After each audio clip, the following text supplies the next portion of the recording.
So, for those of you who don't know, I'm Nick. I'm the owner of 4Link 4-Wheel Drive.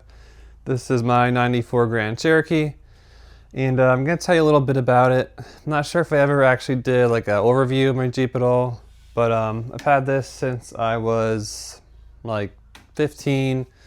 While still in high school, I met some people who were into off-roading a bit. I joined a local off-roading club and kind of got into it that way.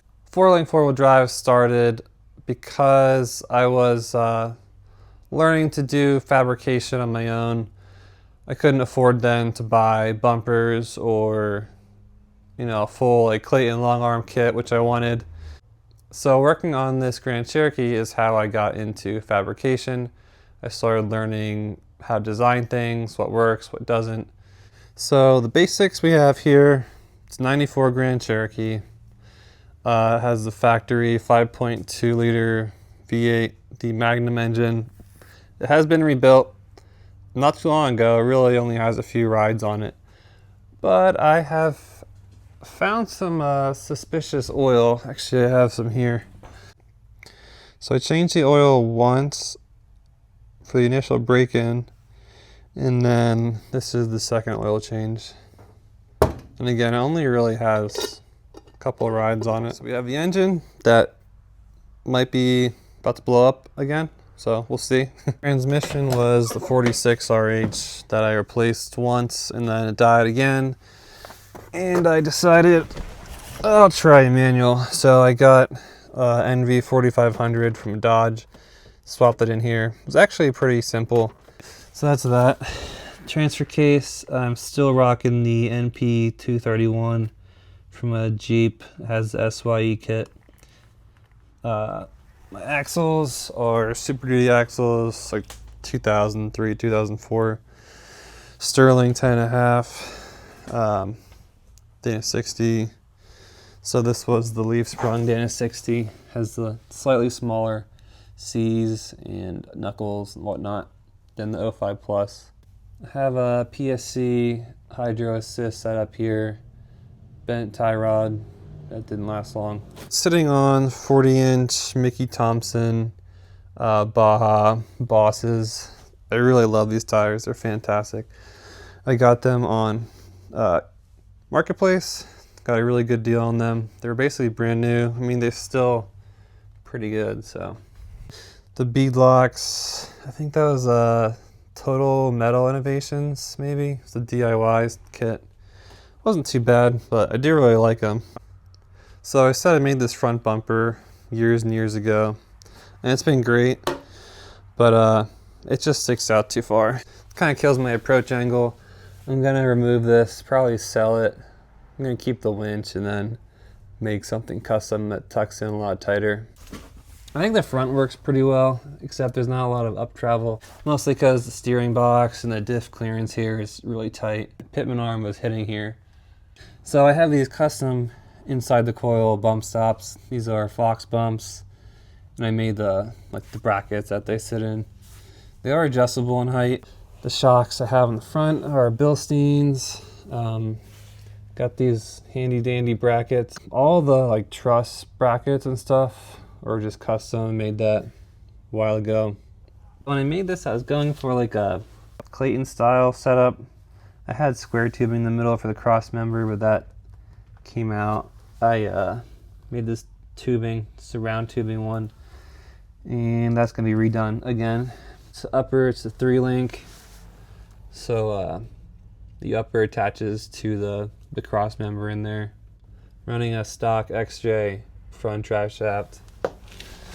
Fits pretty nice actually, it's great. And the nice thing is it's, you know, a dime a dozen. I have an extra in the hatch to go to the back.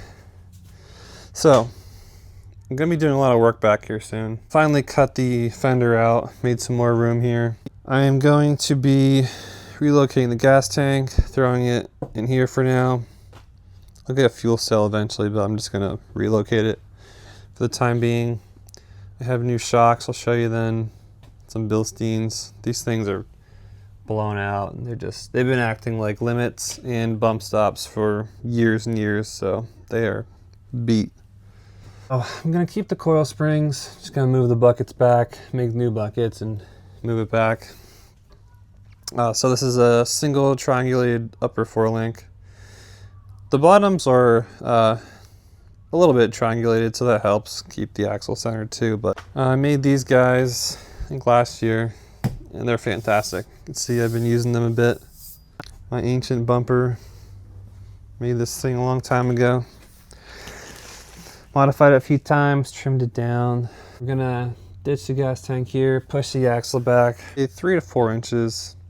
Just get it nice and centered in here. I'm gonna be using a new lower control arm bracket. At some point I put in this angle iron.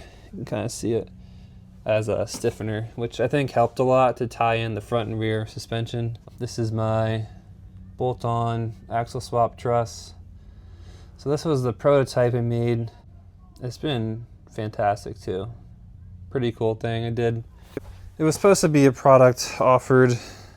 I put that on hold for now. It's just too expensive to manufacture, so maybe in the future I'll pick back up on that. I put these 2x6 rock sliders in a long time ago. Only welded them into the actual rocker was. So, I mean, I had a feeling at some point that would cause problem. You can see it's angled up from being hit so many times. But it's also rotting out, so I'm cutting this out. I have new steel to put in, thicker wall tubing. I'm going to plate the rest of this rear unibody frame and up front too, where it goes past this angle iron. And then I'm going to tie these new ones directly into that. And then I'm going to start the cage. So I'm going to tie the cage into them too. Tie the cage into these guys. Try and stiffen everything up. Probably somehow to the bumpers. We'll see how that goes. So here's a couple parts I'm going to be adding in. Like I said, I'm redoing the rear suspension. So have my 4-link 4-wheel drive lower control arm mounts. So these are going to go and replace the old ones. Super heavy duty. I'm going to cut off the upper control arm mounts and relocate them. I'm going to try and get some better numbers. So what I'm going to do is take measurements, what's in there now. I'm going to put it in the 4-link calculator that's on our website. It goes through, I think that was from like Pirate 4x4 or something. It's a really cool calculator. So I'm going to see just what this shows as is. I'm thinking it's going to be not great. And then I'm going to get our new brackets in. Got the lowers. I have the frame uppers inside somewhere. And then these are going to go on the axle for the uppers. So I have a lot of adjustability. Got these on our website. But yeah, I'm going to run the numbers then with the new geometry.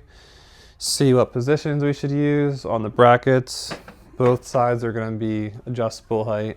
So I'll set up the control arms, and then I'll probably throw the new shocks in.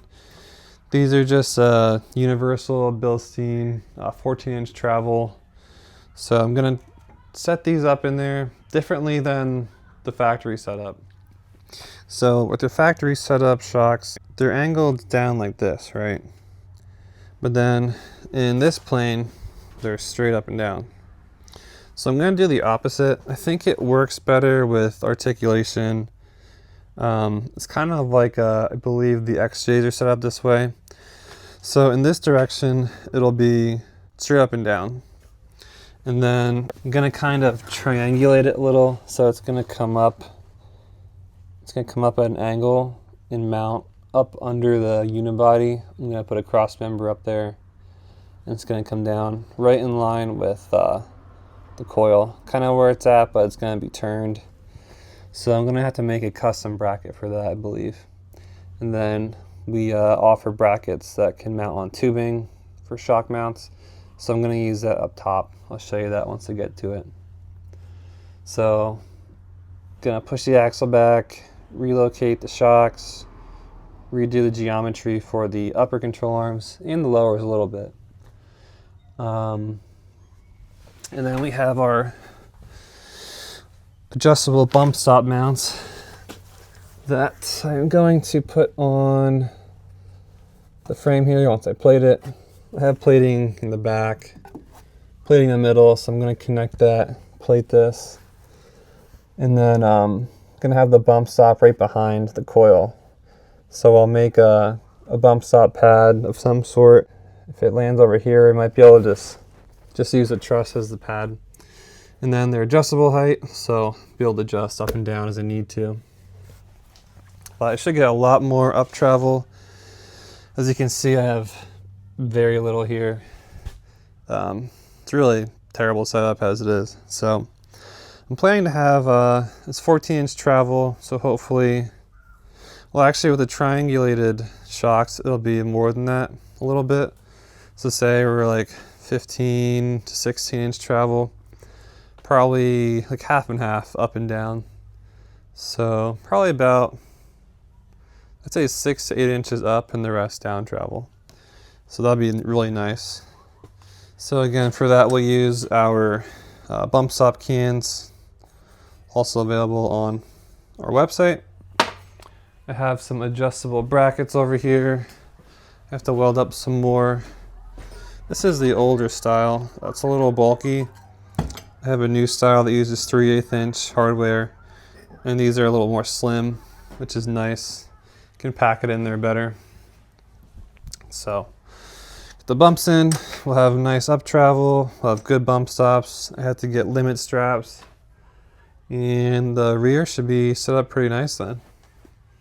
Well, I'm out of breath. That was a lot of talking, probably because I haven't done this in a long time, if ever. Giving you a nice rundown of the Jeep and the plans that I have and stuff that's been done.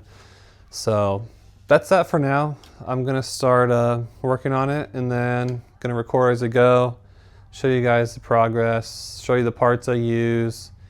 If you want part numbers and stuff, just reach out. Time to get to work.